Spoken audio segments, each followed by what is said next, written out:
কিশোরগঞ্জের অষ্টগ্রামে ৩ মামলার পলাতক আসামি উপজেলা স্বেচ্ছাসেবক লীগের সভাপতি রাজীব আহমেদ হেলুকে গ্রেপ্তার করা হয়েছে। গত ১০ ফেব্রুয়ারি সদর ইউনিয়নের মধুরহাটি এলাকা থেকে অষ্টগ্রাম থানা পুলিশ তাকে গ্রেপ্তার করে। এই তথ্য নিশ্চিত করে অষ্টগ্রাম থানার ভারপ্রাপ্ত কর্মকর্তা মোহাম্মদ রুহুল আমিন। তিনি বলেন, গ্রেপ্তার রাজীব নাশকতা সহ ৩ মামলার পলাতক আসামি। জানা গেছে, অষ্টগ্রাম উপজেলা স্বেচ্ছাসেবক লীগ ও অষ্টগ্রাম বণিক সমিতির সভাপতি রাজীব আহমেদ হেলু ৫ আগস্ট পরবর্তী সময়ে অষ্টগ্রাম থানায় নাশকতা সহ ৩টি মামলার আসামি। এসব মামলা হওয়ার পর থেকে তিনি পালিয়ে বেড়াচ্ছিলেন।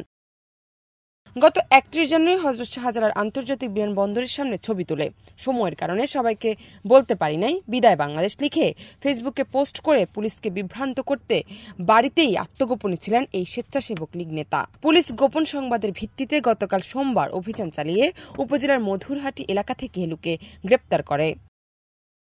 জান্নাত নিপু, দেশ রূপান্তর।